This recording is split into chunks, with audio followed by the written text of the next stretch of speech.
Assalamualaikum warahmatullahi wabarakatuh. Waalaikumsalam warahmatullahi wabarakatuh. Bismillah, alhamdulillah, assalatu wassalamu ala rasulillah Muhammad ibn Abdillah. Rabbana la tu'akhidna in nasina aw akhtana. Rabbana wa la tahmil alaina isran kama hamaltahu ala alladhina min qablina. Rabbana wa la tuhammilna ma la taqata lana bih. Wa'fu anna waghfir lana warhamna anta maulana fansurna 'alal qaumil kafirin. Wa idza qila lahum, dan jika dikatakan kepada mereka, la tufsidu fil ardi, janganlah kalian membuat kerusakan di muka bumi. Qalu, mereka menjawab, innama nahnu muslihun, sesungguhnya kami adalah orang-orang yang membuat perbaikan. Ala innahum,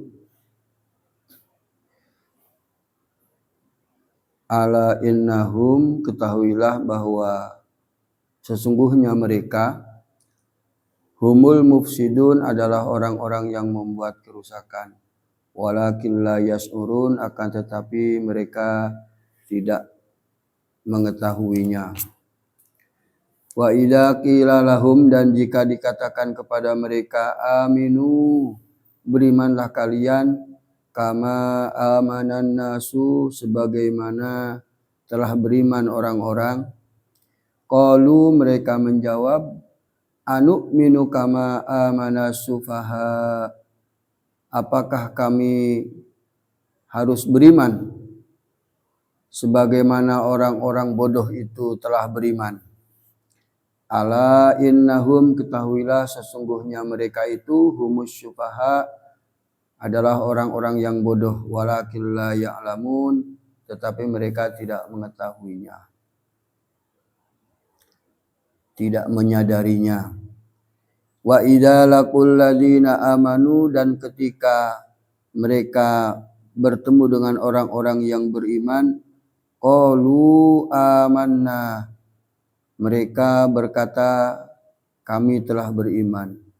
Wa idza khalau ila syayatinihim, dan jika mereka telah bertemu dengan setan-setan mereka, teman-teman mereka, diumpamakan dengan setan karena biasa membisik-bisikan hal-hal yang buruk supaya orang-orang tidak beriman. Qalu, mereka berkata, inna ma'akum, sesungguhnya kami beserta kalian. Innama nahnu mustahzi'un, sesungguhnya kami hanya memperolok-olok saja, mempermainkan mereka.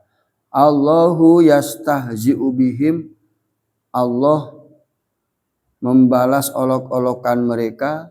Wa yamudduhum, Allah akan membalas olok-olokan mereka.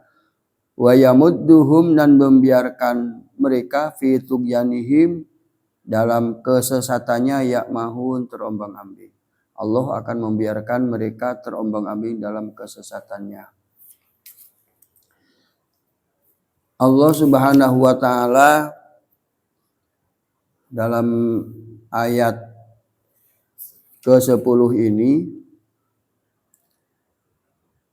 kemarin belum sempat dikupas, bahwa sesungguhnya di antara manusia itu ada yang mengatakan kami beriman kepada Allah dan hari akhir, padahal mereka tidak beriman.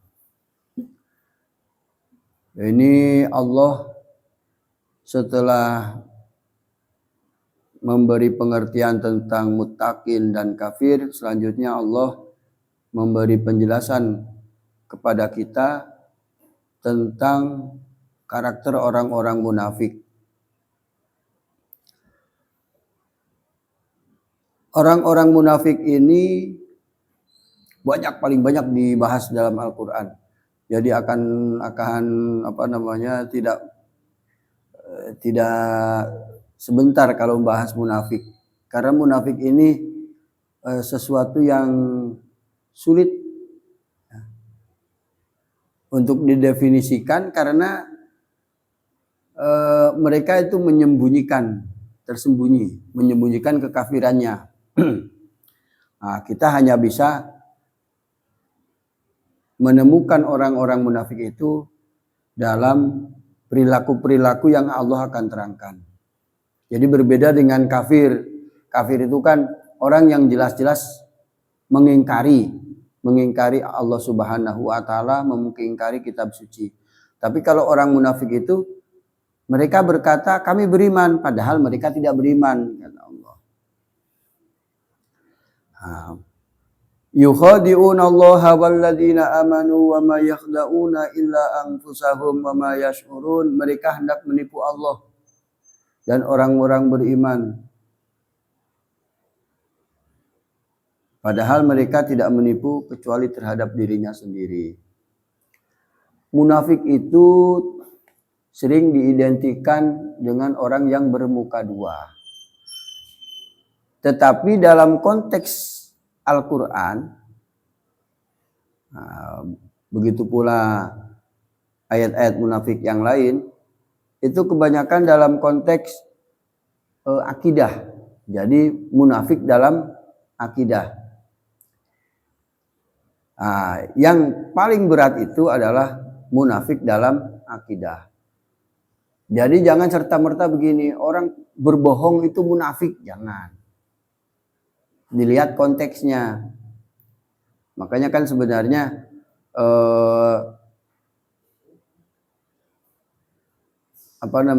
kalau di sini disebutkan kami beriman padahal mereka tidak beriman, itu dalam konteks keimanan, dalam konteks akidah. Karena ada yang berbohong tapi itu sebuah siasat. Ada. Seperti beginilah. Nabi Ibrahim itu pernah di kampungnya itu kan ada ada perhelatan lah. Jadi dulu Nabi Ibrahim itu di kampungnya ada perhelatan, ada acara pesta, pesta raya. Kemudian semua orang datang, gitu loh. Semua orang datang menghadiri pesta itu. Nabi Ibrahim nggak ikut, karena beberapa alasan mungkin kan nggak ikut. Terus ditanya, kenapa engkau tidak ikut? Inni sakim, aku sakit, aku sedang sakit. Padahal belum tidak sakit. Beliau menyelinap menuju rumah berhala. Jadi beliau tidak sakit, tapi inni sakim, aku sedang sakit. Jadi tidak mengikuti acara pesta. Mungkin Nabi Ibrahim kan sudah tercerahkan waktu itu, sudah tercerahkan. Sebagaimana kemarin sempat disinggung bahwa Nabi Ibrahim itu melakukan banyak kontemplasi, banyak berpikir, mencari kebenaran, mencari Tuhan. Sampai kemudian Allah memberikan hidayahnya. Nah, begitu sudah masuk pikiran tentang ketuhanan, pengetahuan tentang ketuhanan, ketika diajak berpesta dia sudah nggak mau. Karena dipastikan di pesta itu adalah melakukan hal-hal yang tidak disukai Tuhan, hal-hal yang tercela. Setelah berkata inni sakim, Nabi Ibrahim malah menyelinap menuju rumah candi, rumah berhala. Wah, dihancurkanlah berhala-berhala itu. Dihancurkan, semuanya diratakan, rusak semua. Kecuali yang terbesar kan, kecuali yang terbesar. Sudah semalaman mungkin dihancurkan, ada berita ke yang lagi pesta itu. Wih, itu patung-patung sesembahan kita dihancurkan, ada yang menghancurkan, ada info. Akhirnya orang geruduk ke rumah ibadahnya. Ternyata memang betul seluruh berhala sudah dihancurkan dan di situ ada Ibrahim. Siapakah? Orang kan bertanya, siapa Ibrahim yang telah menghancurkan Tuhan-Tuhan kami? Siapa? Nabi Ibrahim Bal fa'alahu kabiruhum hada fas'aluhum in kanu yantikun. Mungkin yang ngerusak itu Tuhan yang besar itu. Tuhan yang besar itu yang merusak Tuhan-Tuhan kecil. Bal fa'alahu kabiruhum hada fas'aluhum in kanu yantikun. Coba saja tanya kalau dia bisa bicara. Siasat. Kan itu berbohong juga. Ya kan? Itu berbohong tapi sarkastik gitu kan. Untuk menunjukkan kebodohan orang-orang kaumnya, orang-orang musyrik itu. Mungkin yang besar itu coba ditanyakan kalau dia bisa bicara. Telak gitu kan. Sebagian orang-orang di sekelilingnya yang berpikir iya ya. Enggak, pasti nggak bisa bicara. Ditantang sama Ibrahim. Fas'aluhum in kanu yantikun. Coba tanyalah. Yang besar itu, siapa tahu dia bisa bicara. Nah, itu kebohongan untuk siasat. Tidak langsung aku yang merusak, tidak. Bal fa'alahu kabiruhum hadza. Itu bohong tapi siasat. Ada lagi seperti kisah Ibrahim juga. Ibrahim itu manusia teladan ya. Suatu saat Ibrahim itu mau memasuki Palestina kalau nggak salah dulu itu. Jadi ada satu raja yang spesialis mencari-cari istri orang yang cantik. Jadi kalau ada istri yang cantik itu kalau diambil sama raja. Nah, pas Ibrahim mau masuk langsung digeledah itu sama disebutnya petugas imigrasi ya. Sama petugas imigrasi. Kebetulan Siti Sarah itu cantik memang. Terus Nabi Ibrahim titip pesan sama Sarah. Kalau kamu nanti ditanya bilang saja saudaraku. Itu saudaraku. Supaya tidak ada masalah. Karena kalau ketahuan suaminya, istrinya diambil, suaminya dibunuh. Nah, itu juga seperti itu. Jadi suruh berbohong gitu loh, suruh berbohong Siti Sarah. Itu juga siasat namanya. Jadi yang paling enak itu ya perspektifnya perspektif Al-Quran. Karena kalau perspektif Al-Quran, definisi munafik itu ya ini. Kadang kan secara latah kita ada pimpinan yang menjanjikan nanti kita akan buka lapangan kerja sebanyak-banyaknya. 10 juta lapangan kerja. Nah, ternyata nggak sampai segitu kemampuannya, langsung disebut pembohong, munafik. Nah, itu keliru. Jadi definisi bohong yang bagaimana yang munafik? Jadi kebohongan-kebohongan yang bersifat siasat itu bukan kebohongan mungkin namanya ya, bersiasat. Sama seperti kisah Nabi Yusuf juga ada, Nabi Yusuf. Lebih unik lagi Nabi Yusuf itu. Falamma jahazahum bijahazihim ja'ala siqayata fi rahli akhihi summa adzana muadzinun ayyatuhal iru innakum lasarikun. Ketika Nabi Yusuf mempersiapkan bekal-bekal untuk saudara-saudaranya, kan saudaranya datang dijamu terus pulang diberi bahan makanan. Nah, kebetulan yang saudaranya ini, yang Bunyamin, itu kan langsung diterima Nabi Yusuf dari pintu yang lain. Jadi 12 saudaranya itu masing-masing diterima di pintu-pintu yang berbeda. Nah, Bunyamin ini langsung di pintu yang di dalamnya sudah ada Nabi Yusuf. Ketika sudah dipersiapkan itu, ja'ala siqayata fi rahli akhihi. Di karungnya, karung yang untuk perbekalan itu setelah dimasukin makanan itu, makan perbekalan, itu dimasukkanlah piala raja gitu loh. Jadi piala raja dimasukkan ke situ. Nah, kemudian setelah dibungkus, rapi, diikat, sudah mau berangkat, dipanggil sama pelayan raja, "Hei, jangan berangkat dulu. kalian ada seorang pencuri di antara kalian. Yusuf, ono maling dia, ono maling. Nah, saudara-saudara Yusuf kan nggak tahu, nggak ada yang tahu kan ketika perbekalan itu disiapkan. Jadi kemudian mereka digeledah. Qalu nafkidu suwa al-maliki waliman ja'a bihi jaim wa ana bihi zaim waliman ja'a bihi himlu ba'iri wa ana bihi zaim. Di antara kalian pasti ada yang mencuri. Dan siapa saja yang bisa membawa pencuri itu, aku kasih perbekalan seberat unta. Disayembarakan itu. Makanya kalau ada sayembara itu, boleh sayembara itu karena ada kisah ini. Jadi pernah Nabi Yusuf menyayembarakan siapa yang bisa mendatangkan pencuri ini, si pencurinya maka akan aku tebus dengan seberat unta, makanan seberat unta. Wa ana bihi zaim, dan aku yang menanggung jawab. Coba, itu kan sama. Berbohong kan? Jadi disiasati dengan cara pialanya ditaruh di dalam perbekalan makanan. Nah, jadi berbohong itu sebenarnya tidak menjadi ciri munafik kecuali dalam hal keimanan.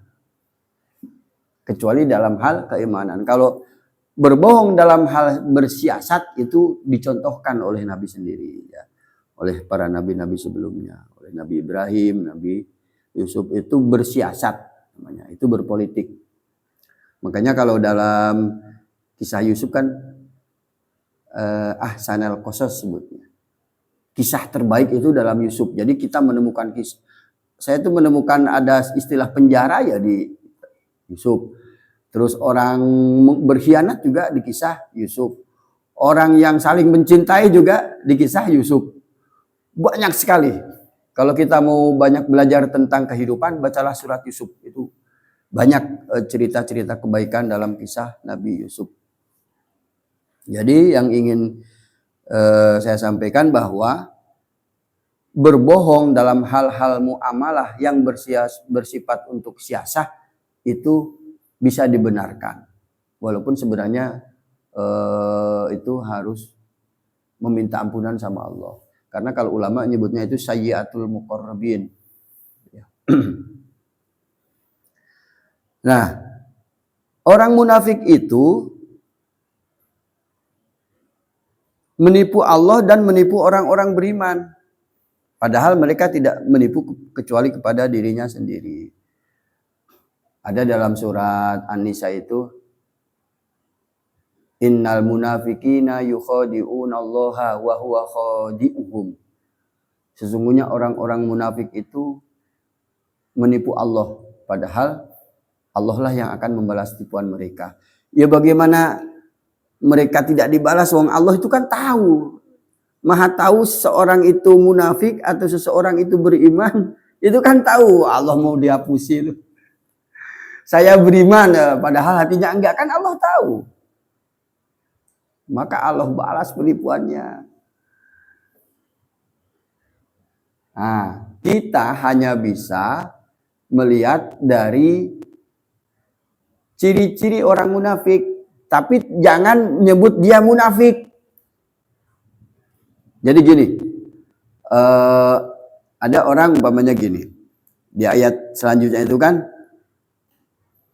innal munafiqina yukhadi'una Allaha wa huwa khadi'uhum wa idza qamu ila sholati qamu kusala yura'una an-nasa wa la yadhkuruna Allaha illa qalila. Salah satu ciri munafik itu sebenarnya jika mereka sholatnya itu malas. Jadi orang munafik itu sholat itu malas. Itu kan genah. Orang munafik bagaimana tidak malas? Dia sebenarnya ragu dengan Allahnya, ragu dengan Tuhannya. Maka jatuhnya kalau orang munafik keset. Nah, sholatnya malas, dilakukan tapi dengan penuh kemalasan. Apalagi kalau tidak sholat. Jadi hati-hati kita kalau biasa sholat terus sholatnya itu rasanya males, ditunda-tunda, bahkan mungkin bolong-bolong. Nah, itu jangan-jangan sebenarnya kita sedang munafik. Jadi kalau Al-Quran tanda-tanda munafik itu sangat aplikatif. Salah satunya adalah wa idza qamu ila sholati qamu kusala. Nah, jika mereka mau sholat, mendirikan sholat, mereka mendirikan sholat tapi dengan malas. Yuraunan nasa. Yang kedua, mereka pamer kepada manusia. Sholatnya juga pamer, ibadahnya pamer, apanya dipamerkan. Jadi kalau dia sergep, kalau dia sedang banyak orang, dia sergep sholat. Banyak orang langsung dia bawa pakai jubah. Langsung Allahu Akbarnya lekoh.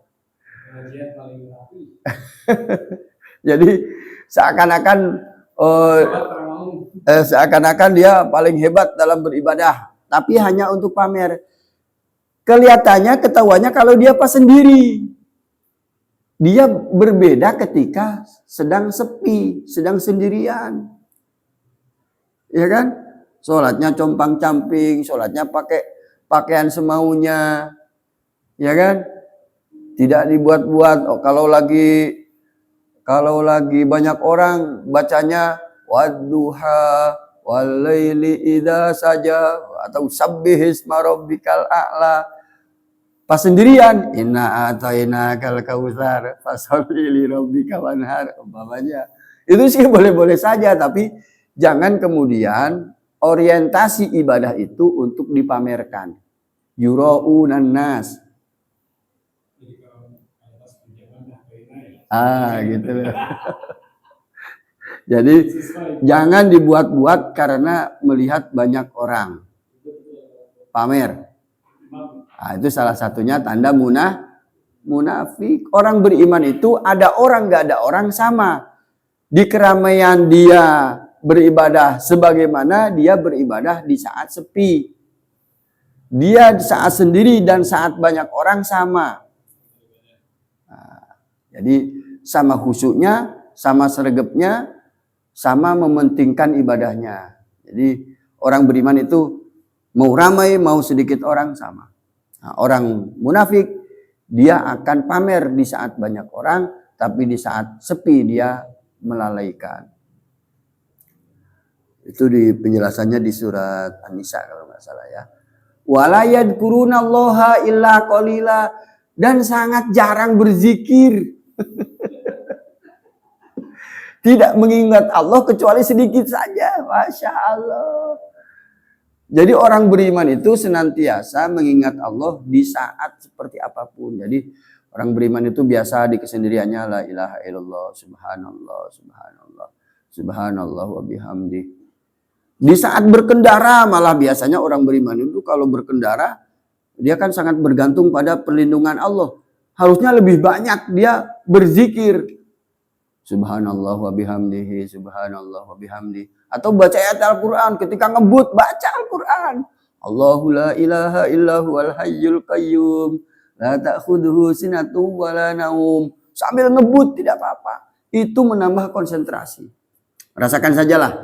Kalau kita lebih banyak berzikir ketika berkendara, itu lebih konsentrasi. Nah, jarang mengingat Allah itu salah satu tanda munafik. Maka orang beriman itu harus lebih banyak mengingat Allah, berzikir subhanallah wa bihamdi, subhanallah wa bihamdi. Itu hanya sedikit di antara tanda-tanda munafik, banyak sekali. Ada lagi yang parah gini, wa idza qila lahum ta'alau ila ma anzalallahu, jika orang-orang munafik itu diajak untuk mengingat kitab suci, membaca kitab sucinya, maka mereka yasudduna, mereka menghalangi. Jadi jangan sekali-kali orang beriman menghalangi orang yang akan membaca kitab suci, atau menghalangi orang-orang yang mau mengaji, Tidak boleh. Ra'aital munafiqina yasudduna anka sududa. Jadi kalau diajak kepada kitab Allah, diajak untuk berhukum kepada kitab Allah, diajak mempelajari kitab Allah, ra'aital munafiqina yasudduna anka sududa. Maka orang-orang munafik itu menghalangi, saling menghalangi. Masya Allah, saya paling takut itu. Makanya kalau kita ada pengajian, itu lebih baik kita mensupport orang untuk mengikuti daripada kita mengulas orang usah lah, orang cocok penjelasannya orang tahu cocok. Kadang orang sekarang kan begitu, pilih-pilih. Nah, bahaya itu kalau menyenangkan hatinya dia ikuti, kalau menyindir jiwanya, menyindir dirinya karena yang dibicarakan kebenaran, dia merasa tersindir, marah. Alah, orang cocok, belas. Orang saya ngaji lah kalau kiai gue. Ya suduna anka sududa. Menghalangi jalan-jalan kebaikan, menghalangi orang yang mau menuju kepada kitab Allah. Jadi Al-Quran lebih aplikatif ketika menerangkan tentang tanda-tanda orang munafik. Ada lagi, alladzina yatarabbasuna bikum fa in kana lakum fathum minallahi qalu alam nakum ma'akum wa in kana lil kafirina nasibun qalu alam nastahwid alaikum wa namna'kum minal mu'minin fallahu yahkumu bainakum yaumal qiyamah. Al-ayah. Orang-orang munafik itu kalau zaman Nabi ini konteksnya.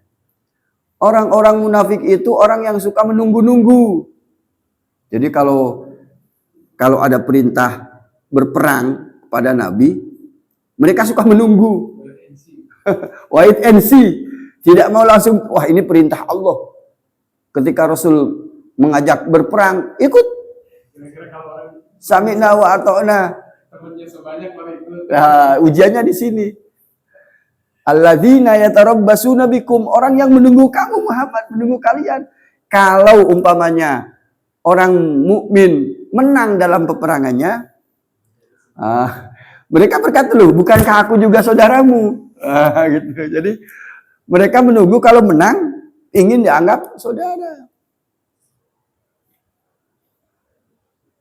Fa in kana lakum fathun qalu alam nakum ma'akum. Bukankah aku beserta kamu Muhammad? Ingin diakui sebagai orang beriman. Tapi kalau orang kafir yang menang ternyata alam nastahwid alaikum wa namna'kum minal mu'minin. Bukankah aku juga memberi pertolongan kepadamu dan menolongmu ketika diserang oleh orang-orang beriman? Jadi nunggu siapa menang. Kalau yang menang adalah orang-orang beriman, dia ingin dianggap saudaranya orang beriman. Tapi kalau orang kafir yang menang, dia mengharap bahwa diakui mereka juga ikut menolong mereka, ikut memberikan kontribusi. Itu orang-orang munafik itu kalau di At-Taubah itu rata-rata cara untuk mengerti bahwa ini orang munafik atau enggak ya dalam perang. Orang munafik itu paling takut diajak berperang, paling takut. Tapi sebelum perang itu sok-sokan. Ada di antara kita, nek perang aku paling ngarep lah. Ngopo wedi ora. Demi tanah air kita membela tanah air, ayo kita berperang. Tapi ketika turun perintah perang, yakhshawnan nasa ka khosyatillah. Mereka takut pada manusia seperti takutnya kepada Allah.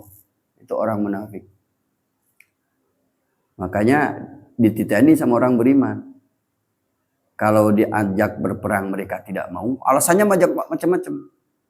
Alasannya seandainya saya bisa berperang, saya ikut kalian. Saya tidak bisa berperang. Aku hidup perang, macam-macam alasan. Nah itu pasti orang munafik. Karena orang beriman itu diperintah apa saja, sami'na wa ata'na. Banyak, Masya Allah, tanda-tanda orang munafik. Besok kita akan kupas lebih banyak lagi ya. Jadi orang-orang munafik itu menipu Allah dan orang beriman, padahal mereka tidak menipu kecuali dirinya sendiri. Fi qulubihim maradun fazadahumullahu marada. Dalam hatinya itu ada penyakit. Nah, ini jadi kenapa munafik itu bersikap seperti itu? Kalau sholat keset, kalau beribadah pamer, kalau berzikir kepada Allah itu sedikit sekali berzikirnya kepada Allah, bahkan tidak mau berzikir. Karena fi qulubihim marad, dalam hatinya ada penyakit. Fazadahumullahu marada, maka Allah tambahkan lagi penyakitnya. Jadi penambahannya itu fazadahum rijsan ila rijsihim wa matu wa hum kafirun. Jadi kalau orang sudah munafik, tidak mau berangkat perang, kemudian malah Allah kasih kemenangan orang beriman. Coba, tambah sakit. Abdullah bin Ubay itu tambah sakit dulu. Jadi pas perang Badar, itu kan Abdullah bin Ubay ini, dia kan tokoh kaum Bani Khazraj. Jadi seorang tokoh Madinah yang sudah dipuja-puja kaum Madinah, kemudian Nabi hijrah. Pas Nabi hijrah, Nabi malah menjadi bahan pembicaraan orang Madinah. Pembicaraan tentang kenabiannya, pembicaraan tentang kebaikannya. Jadi lebih banyak dibicarakan kebaikannya oleh penduduk Madinah, mengalihkan perhatian terhadap Abdullah bin Ubay. Ketika perang Badar nggak berani berangkat Abdullah bin Ubay, dia wait and see. Nah, sakit di hatinya karena harusnya aku yang dipuja-puja, kok sekarang malah Muhammad. Ada dengki di hatinya. Karena Nabi orang baru, sementara Abdullah bin Ubay memang orang Madinah. Ternyata perang Badar kan dimenangkan oleh kaum mukminin. Tambah sakitnya. Nah, dia masuk Islam setelah perang Badar. Jadi melihat kekuatan Nabi, ini sudah bukan main-main lagi. Ternyata Muhammad itu sekarang lambat laun akan menjadi tokoh penting di Madinah. Menjadi pemimpin di Madinah yang bisa menyatukan kaum Khazraj, kaum Aus, orang-orang Nasrani Madinah, orang Yahudi Madinah bisa tunduk pada kepemimpinan Nabi Muhammad SAW. Maka kemudian Abdullah bin Ubay masuk Islam, tapi dalam posisi munafik. Ketahuannya di mana? Ketahuannya nanti di perang Uhud. Diajak perang, berangkat. Di tengah jalan bikin provokasi. Jadi yang tadinya Nabi Muhammad yang ikut perang itu hampir 1.000 orang, diprovokasi oleh Abdullah bin Ubay, yang pulang dari perjalanan perang itu 300 orang lebih. Bayangkan, hasil provokasi Abdullah bin Ubay. Ngapain kita berperang, ini sangat panas sekali. Nggak usah perang. Di antaranya ya, di surat At-Taubah itu diceritakan. Buat apa kita berperang? Provokator, dia memprovokasi orang beriman yang lemah. Masih lemah keimanannya, masih baru diprovokasi supaya tidak jadi berperang. Maka Abdullah bin Ubay itu menjadi tokoh munafik. Jadi sebenarnya hatinya sakit ketika ternyata perang Badar itu kirain mau menang orang-orang Quraisy, kan berperangnya sama orang Quraisy perang Badar itu. Jadi karena banyak orang-orang beriman di Mekah diusir sama kaum Quraisy, kemudian diblokade, diintimidasi, dianiaya, itu kemudian melahirkan perang Badar. Nah, itu karena kekuatan orang musyrik itu lebih banyak dari kekuatan Nabi. Kalau tidak salah di perang Badar itu Nabi membawa 313 orang untuk berperang, sementara lawannya sekitar 700 lebih. 2 kali lipat. Sehingga kan hitung-hitungan di atas kertas kalah, gitu kan. Tapi yang mimpin perang Badar itu langsung Nabi. Waktu itu Nabi strateginya, kan Badar itu satu tempat di sebelah Madinah gitu. Di situ Nabi menguasai sumur. Jadi berperang tapi sumur sudah dikuasai dulu. Sumur selain yang di tempat yang disiapkan untuk logistik peperangan itu ditimbun pasir. Itu strateginya. Jadi umpamanya ada 10 sumur, yang 1-2 sumur dikuasai oleh orang beriman, sisanya ditimbun pasir, timbun batu. Sehingga mereka tidak bisa minum kan. Nah, itu salah satu strateginya. Oh, mereka berperang itu, saya membayangkan dalam perang Badar itu ada perang tanding. Jadi Sayyidina Ali, Sayyidina Hamzah itu perang tanding. Siapa jagoan dari sana, siapa jagoan dari sini. Makanya paling terkenal Sayyidina Ali sama Sayyidina Hamzah itu kan pas perang Badar. Lawan Utbah bin Syaibah apa siapa gitu dari kelompok sana itu perang tanding. Dan dua-duanya menang. Ada tiga, satu lagi siapa namanya lupa itu. Tapi dua-duanya bisa mengalahkan orang musyrik. Sudah ngeper. Kalau sudah gitu kan sudah ngeper, perang tanding kalah kan. Begitu perang itu kan mentalnya sudah down. Kalau tidak salah perangnya itu tidak sampai 1 harian penuh, hanya beberapa jam. Nah, Abdullah bin Ubay ini sudah sakit karena dengkinya kepada Nabi, karena hampir saja dalam sejarah disebutkan, hampir saja sebenarnya orang Madinah itu menjadikan Abdullah bin Ubay ini raja mereka coba. Karena saking terkenalnya, populer lah di Madinah. Sejak kedatangan Muhammad, orang-orang lebih banyak membicarakan Nabi Muhammad SAW. Sakit hatinya. Kemudian ditambah perang Badar, ternyata dibenarkan oleh orang-orang beriman. Sakit lagi. Sakit sampai perang Uhud itu mereka memprovokasi orang-orang munafik itu memprovokasi sehingga pasukan muslimin berkurang. Dan anehnya wafikum sama'una lahum, orang-orang Islam juga ada yang mau mendengarkan. Itu loh. Jadi orang-orang Islam juga mau mendengarkan provokasi. Maka sebenarnya kan kalau kita sudah dalam teori kepemimpinan itu tegak lurus. Kalau kita sudah bersepakat dengan seorang pemimpin, tegak lurus ngikutin dia. Tidak usah mau diprovokasi. Abdullah bin Ubay zaman sekarang juga banyak. Ya kan?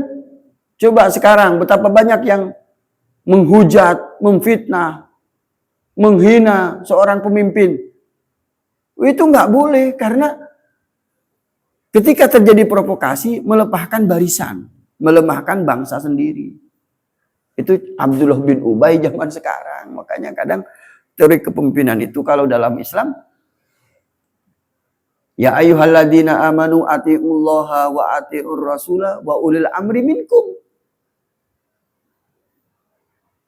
Kalaupun kita ada ketidaksetujuan terhadap program-program kepemimpinan, carilah jalur-jalur yang memang sudah disediakan. Jangan memfitnah. Coba tidak semua orang kenal seorang pemimpinnya, tapi bisa sangat memfitnah. Seolah-olah dia kenal. Wah, munafik, pembohong. Hanya gara-gara dulu pernah menjanjikan ada sekian juta lapangan kerja, ternyata enggak. Padahal seorang pemimpin itu dibebani dengan apa? Skala prioritas. Dibebani dengan kebutuhan-kebutuhan yang lain yang harus lebih didahulukan. Atau ada keterbatasan. Itu jangan kemudian menggelincirkan seorang pemimpin sehingga disebut munafik. Tidak boleh. Jadi banyak orang yang tidak kenal dengan sosok pemimpin tapi seolah-olah berani menfitnah terhadap sesuatu yang dia tidak tahu. Jadi wafikum sama'una lahum, dan di antara kalian itu ada yang suka mendengarkan mereka. Sama itu kan berarti untuk menunjukkan banyak. Sama'una lahum.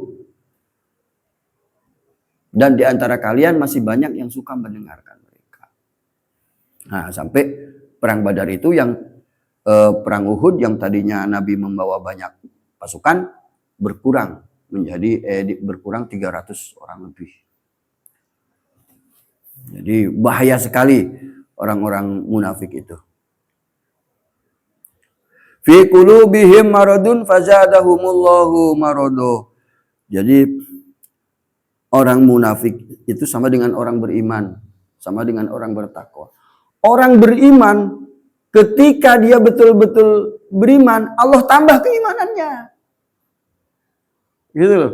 Orang takwa ketika dia benar-benar bertakwa, artinya frekuensinya ditambah ketakwaannya, maka Allah akan tambah ketakwaannya. Jadi sama seperti orang munafik. Orang munafik juga kalau dia munafiknya terus-terusan, maka akan ditambah kemunafikannya. Jadi kalau dalam ayat lain itu fazadathum rijsan ila rijsihim. Kekotoran munafik itu ditambah sama Allah. Akan tambah kemunafikannya. Sama seperti orang beriman, semakin dia beriman, Allah tambah keimanannya. Orang bertakwa, semakin bertakwa ditambah ketakwaannya. Orang munafik, semakin dia munafik akan ditambah kemunafikannya, sehingga dia tidak, sebenarnya dia sudah tidak bisa didefinisikan dengan orang beriman. Dia menjadi orang kafir. Cuma itu tadi, kalau dengan orang munafik, fallahu yahkumu bainakum yaumal qiyamah. Coba kalau kita ketemu orang tetangga kita, sholatnya umpamanya keset terus kita bilang munafik kamu, marah dia, Pak. Ya kan? Itu hanya tanda, tapi jangan kita sebut kamu munafik karena kita tidak tahu sesungguhnya. Mungkin karena dia masih lelah pulang bekerja, terus ada antero waktu, gitu kan? Kemudian dia sholat.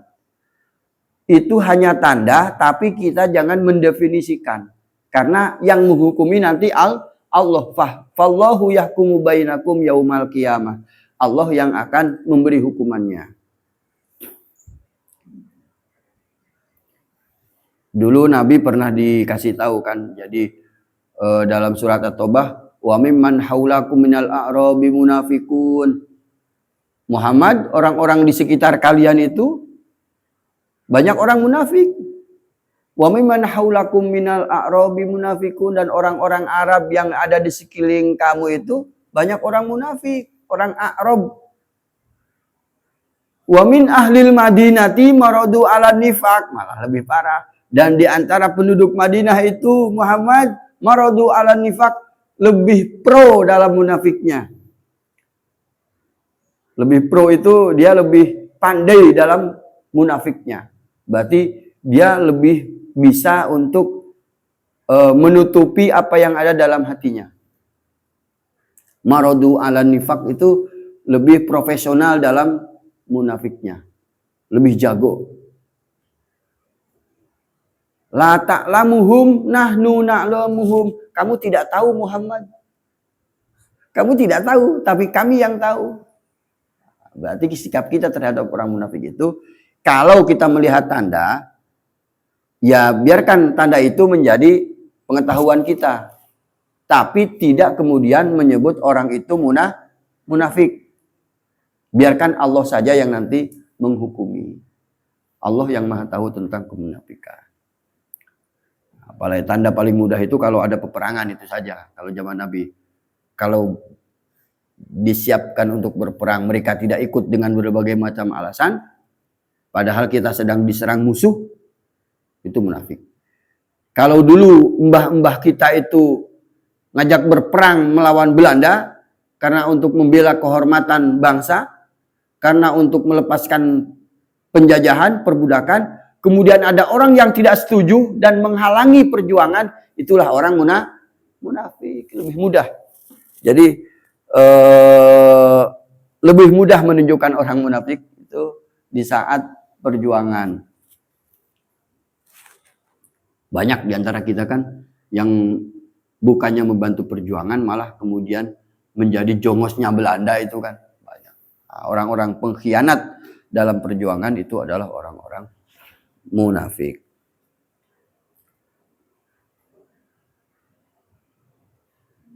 Bahkan ada lagi, paling banyak ini ya, tapi besok kita lanjut ya. Di antara aja yang mumpung lagi ingat.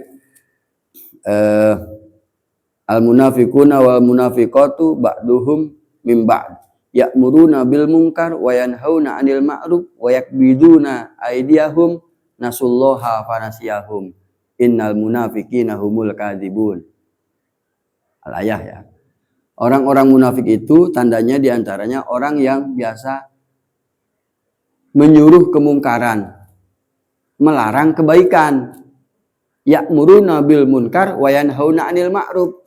Melarang menyuruh kemungkaran, melarang kebaikan. Itu juga orang munafik. Jadi diantara kita kalau ada orang-orang yang berlaku seperti itu, itu orang munafik.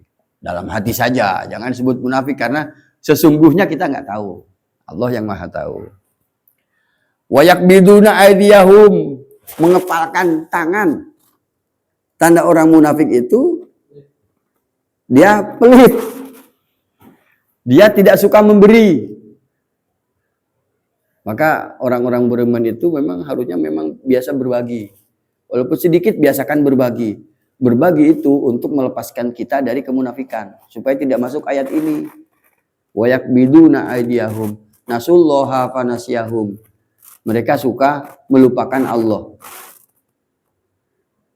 Kalau mencapai sukses, dia pikir suksesnya karena dirinya sendiri. Ya kan? Sama sekali tidak ada kaitannya dengan Allah. Orang beriman enggak. Ini berkah Allah. Ini adalah rahmat Allah. Upaya kita ini sedikit saja. Ini hanya rahmat Allah saja.